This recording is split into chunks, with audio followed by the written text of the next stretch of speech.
we've got everything set up. Let's go ahead and have a little fun with I want to show you just a little bit of the smack channel we're going to use. So I'm going to mute the drums for now. Let's mute the guitars, keys, background vocals, and Cheryl Lynn, and just listen to the smack channel. Oh, you know what we forgot to do is take the rest of these out of the master bus. So let's do that now. That's why we had all the mix buses muted and still was hearing signal. Happens to all of us, including myself. Okay, so now we should hear nothing except for the smack of the drums. Okay, so these are drums that are coming to this channel, and what we're going to do, let's expand this channel just a little bit. I want to show you this. I probably should wait till later to show you this, but it's such a cool thing, and it really does help the drum sound, so you don't have to work on it quite as much. Let's use one of these cool compressors. Now, on some previous videos, I've told you that I think of the leveler as an 1176 and the compressor as like an LA2A, and limiters like an L2007 or an L1 or L2 from Waves. After further use of this, I've decided that the leveler is more like the LA2A, a more softer, kind of more transparent compressor, and the compressor is the one that really can put a smack down on something.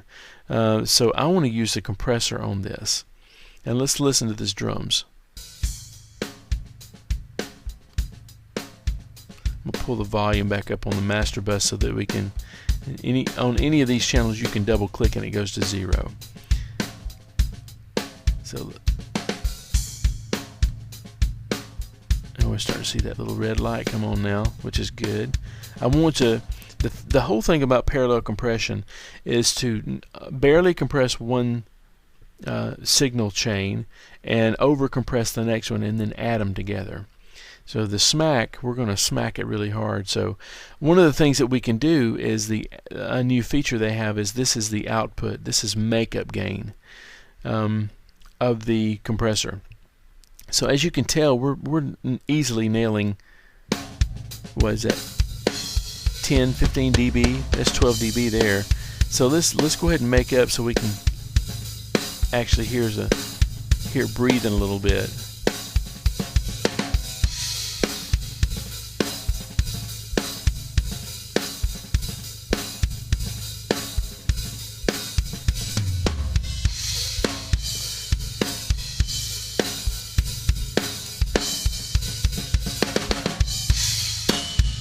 Okay, so we've sufficiently got that in overcompressed. So let's mute that for now. And I want to unmute these drums, and let's get those kind of in the pocket. Let's, get some things not EQ'd, but just kind of leveled out.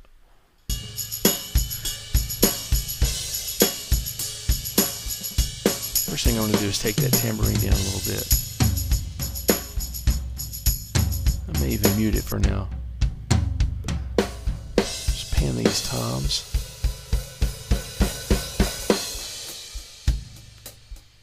Since I play drums a little bit, I like to hear things from drummer's perspective, so I'll turn the hi-hat to the left a little bit.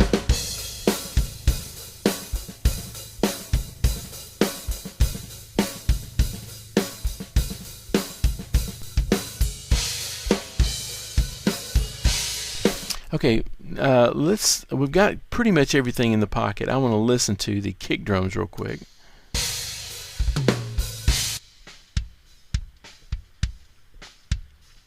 It's a pretty well recorded kick, as you can tell.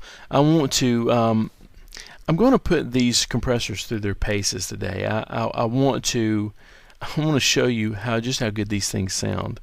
Listen to this kick, and I'm going to put it in compressor mode. I'm going to speed the attack and release up a little bit, and I'll probably go ahead and just make up some gain and pull this thing down because I'm going to smack it pretty good.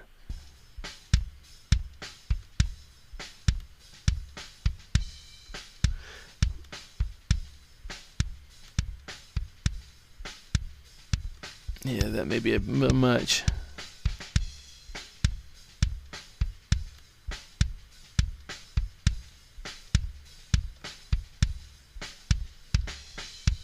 Okay, now let's do the same thing with this other kick out over here.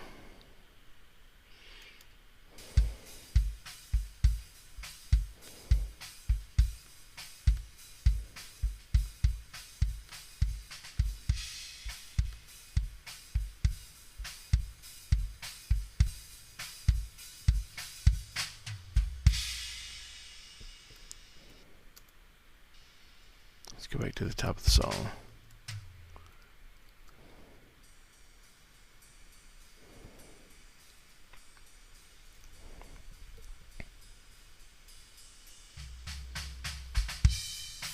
I'm going to start off at compressing at 12 dB. I'll make up for it a little bit there. Now notice these posts, the meters, this selects the metering point. So if it were in input, we probably wouldn't see anything because there's nothing on the meter, because there's nothing coming into that channel. If we put it into pre, no matter what we did level wise, the level would be whatever you recorded it at. So it's pre-fader. I like to, when I'm mixing, I like to watch in post-fader because I like to see what the gain stage is. So I'll know how much to make it up after how much I'm compressing it.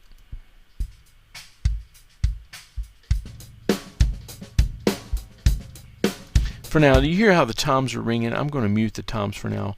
We'll probably either gate those, or I'll show you a couple things you can do about that. But when he's playing a groove, I don't want to hear the toms because it kind of muddies up the kick sound a little bit.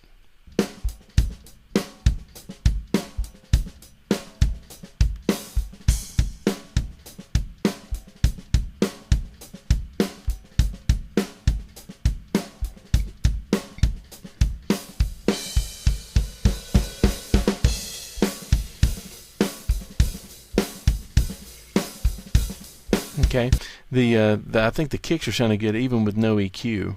I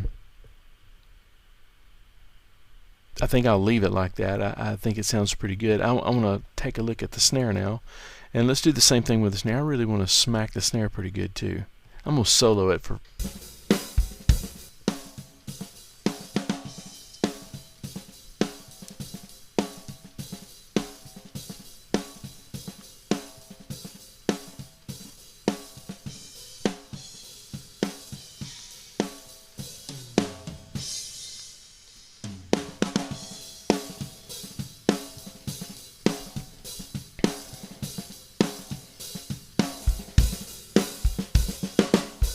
Overhead's a little loud, I think. Now I like to EQ the snare. The cool thing about the snare is what I want to do with the snare is, with it opened up like this, I want to check the phase of it before we move too much further, but I want to EQ it a little bit too, and then use this filter to clean it up. Listen to what I'm talking about.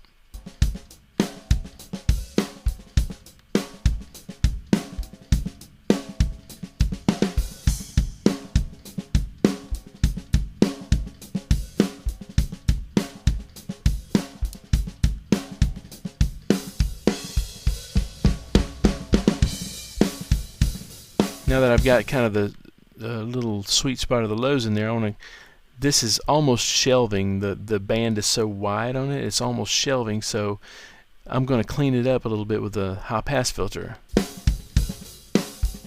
So it gets thin a little bit. And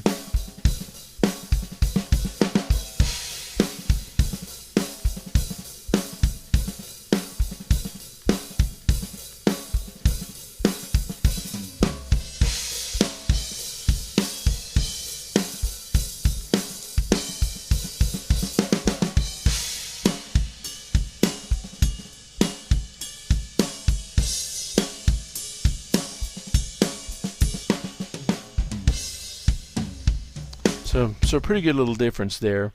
So just to recap what we did, we spanked it pretty good with the compressor.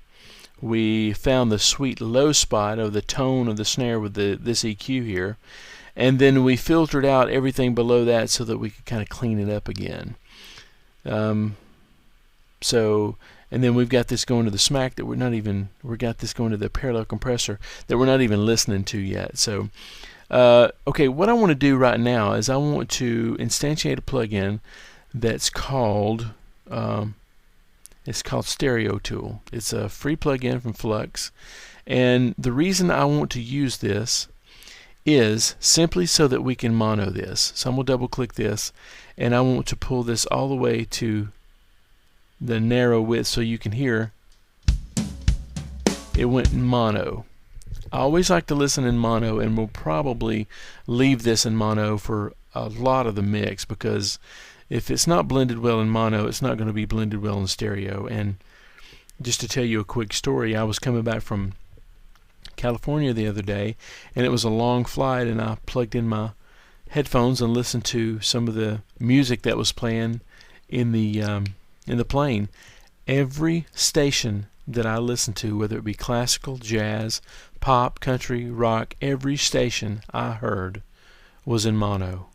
So you can never tell how someone's going to listen to your music, whether it be iPod, headphones, or the huge monitors, or a sound system with too many subs on, with the subs turned up too loud. I heard a mix the other day that was like that too. So it's always in your best interest to listen to your mix in the worst possible scenario, which is mono. So what I'm going to do with this is I've got this turned on, and listen to the difference. This is stereo, and that's mono. So in order to make that go away, I can just hit bypass, and it goes back to stereo. So anyway, and if you've seen the videos, you know how cool these are.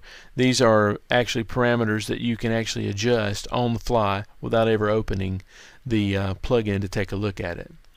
So anyway, so we'll bypass it when we want to hear it stereo, and probably before we print it, we'll probably delete this plugin, because we don't need it. So for now, to go mono, in and out of mono, we're just going to bypass this. Okay?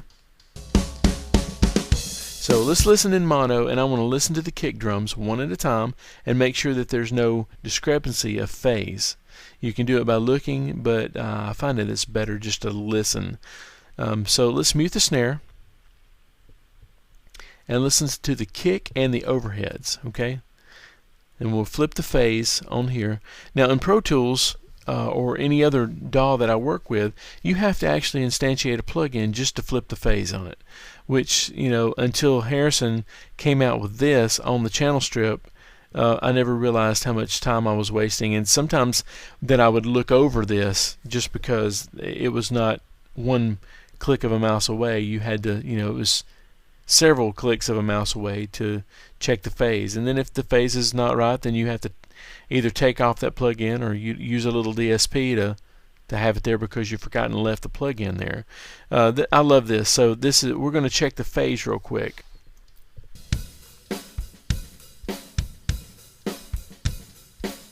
Now when I hear this, when I flip the phase, which puts it out of phase technically, it gets just a tiny bit thinner.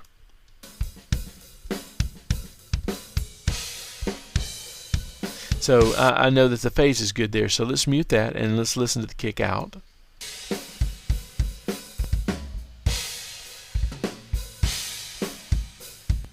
Same thing there. Anytime you hear a thinning out when you flip the phase, you'll know that that is actually pushing against the speaker where the overheads are going. So if you've got a kick drum and the first impulse is for that to go out, you want your kick in and out to do the same thing, to go out at the same time that the overheads do. That's the phase.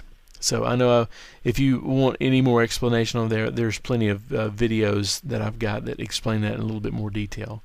But let's check the phase of the snare now.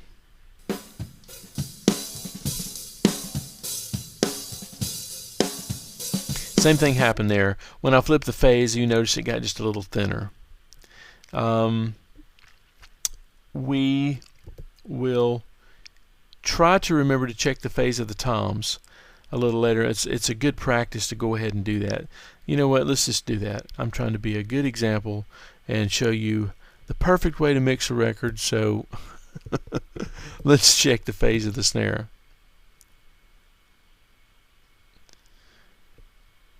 Now one thing that Harrison added to MixBus 2 is the thing called the Smart Tool, and I just noticed I don't have it on. Notice that it's a selector tool, the whole it's a selector tool the whole time no matter if I'm at the low part of the waveform or the top part. Now I can grab the color bar and adjust it, or trim it. But there's a new thing called a smart tool that they've put up. And if you notice, it's a selector at the bottom and it's a range tool at the top. This is what I want to use. So I want to listen to Tom 1, and I want to listen right there where he hits it. Let's unmute it. Okay, let's listen to the phase out.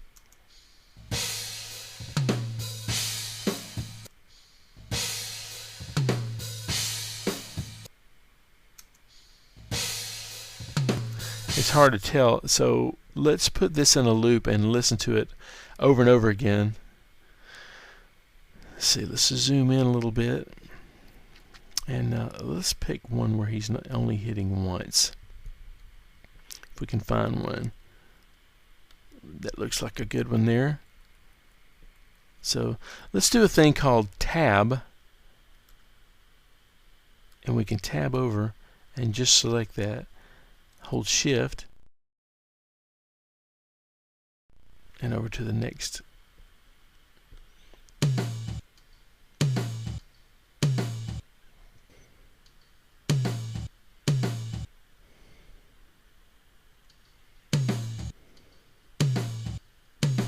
Yeah, it feels like it gets a little bit thinner when we hit the phase button. So I'll check the phase on the rest of these toms. I think they're okay, and then I'll be back in just a minute. Okay, we are back, and we've checked the phase of all the toms, and it looks like all the drums are good to go phase-wise. So let's take a look, and let's get them balanced out now.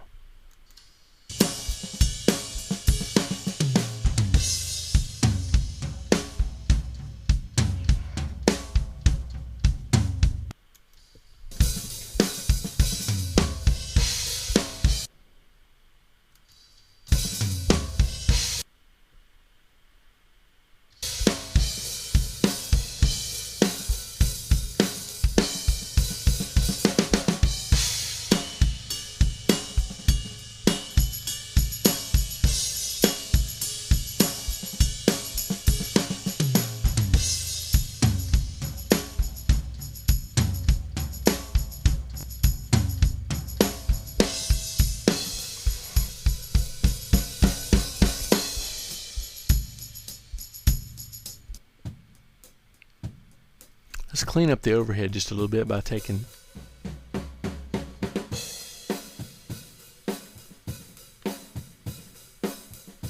I'm going to brighten up the overheads just a little bit.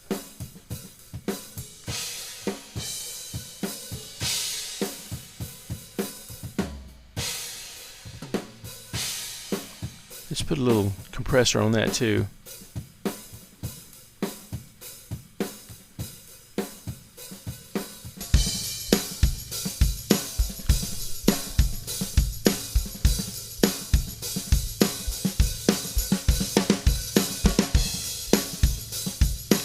Okay, we've got the drums pretty much blended, and they're in mono. Let's add this smack channel to it. I'm going to mute, actually I'm going to unmute it and pull it down and let you listen to it as I add it in.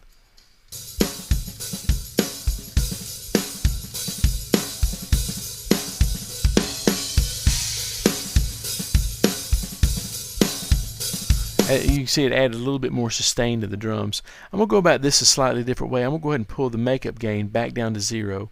Double click this and make it go to 0, and we'll adjust the gain so that the structure will be better.